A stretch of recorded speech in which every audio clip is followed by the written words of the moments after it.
गुरुदेव, हमारे बगल में एक पड़ोसी हैं जो कि हमेशा हमारे घर बिना बुलाए ही आ जाते हैं। जब भी हमारे घर में कोई उत्सव होता है या फिर हम कोई विशेष खाने पीने की चीज़ें लाते हैं, उनका आना तय रहता है।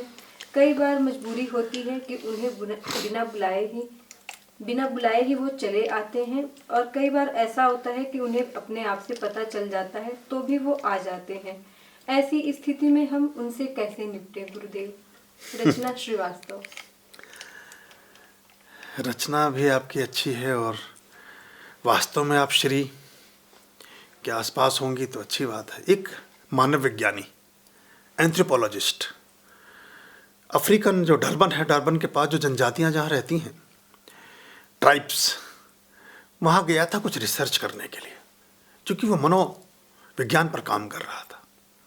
उसने एक बहुत बड़ा वृक्ष जंगल में तलाश किया और उसके नीचे एक फलों से भरी हुई टोकरी रखी और बच्चों से कहा कि जो भी बच्चा पहले दौड़ करके इस आम की टोकरी के पास पहुंचेगा वो विजेता होगा और सभी सुमधुर स्वाद के आम का स्वामी हो जाएगा, उसका मालिक हो जाएगा। सारे फलों की टोकरी उसी को मिलेगी। 7 बच्चे खड़े थे तो उन्होंने कहा कि अभी दौड़िए आप, सीटी बजाई उसने, वो नहीं दौड़े। तो उन्होंने कहा कि तुम किसका वेट करो? 3 बच्चे और हैं, हम सारे 10 के 10 बच्चे ही हमेशा खेल में शामिल होते हैं, बाद में शिकायत करेंगे कि आपने मौका क्यों नहीं दिया। उसने कहा ठीक है, 5 मिनट वो वेट करते रहे। 3 बच्चे और आ गए, 10 के 10 बच्चे आ गए। उसने फिर सीटी बजाई तो 10 के 10 बच्चे हाथ पकड़ करके दौड़े और सब उस आम की टोकरी के पास पहुँचे और सब ने उसमें से एक फल उठा लिया। वो जो मनोविज्ञानी था वो चकित हुआ, उसे थोड़ा अचंभा भी हुआ कि मैंने इनको क्या बताया और ये कर क्या रहे हैं। तो उन्होंने कहा उबंटू, सच्ची घटना है, उबंटू। तो उसने कहा ये तुमने क्या किया? कोई एक इन सब फलों को प्राप्त करके सुखी हो सकता था, सारे फलों का स्वाद वो ले सकता था, वो बहुत आनंद प्राप्त करता। उन बच्चों ने जो उत्तर दिया वो सुनने जैसा है। उन्होंने कहा उबंटू। तो उसने पूछा कि व्हाट इज़ द उबंटू? कहते उबंटू का मतलब यह है कि कोई अगर सब दुखी हों तो कोई एक कैसे सुखी हो सकता है। अगर ये 9 बच्चे भूखे प्यासे बैठकर मेरी टोकरी की तरफ देख रहे होते तो मैं इन सारी टोकरी के फलों को खा करके क्या आनंद प्राप्त कर सकता था। अब हम सब मिल बांट कर खाएंगे, हम सभी विजेता हैं, हम सभी जीत गए हैं। उबंटू।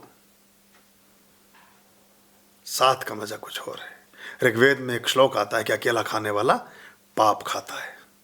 आपको धन्यवादी होना चाहिए कि आपको लोग इस योग्य समझते हैं कि आपके यहाँ खाने पीने के लिए आ जाते हैं। आने वाले समय में ये भी नहीं मिलेगा। डॉक्टर लिखा करेंगे कि मंगलवार को जाकर किसी दोस्त के यहाँ चाय पी आना, शुक्रवार को एक खीर की कटोरी लेकर के किसी दोस्त के यहाँ चले जाना।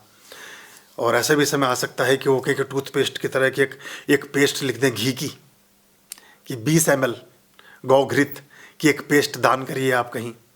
वो फिर आप लेकर के अपने जैसे गिफ्ट रैम्पर वो लेके जाते हैं, ऐसा घी की पेस्ट लेके जा रहे हैं और आदमी उसका ढक्कन खोलेगा, जरा सा रोटी पर लगाया, फिर बाद में बंद करके रख दिया। ऐसा सब हो सकता है। उबंटू। हाँ जी।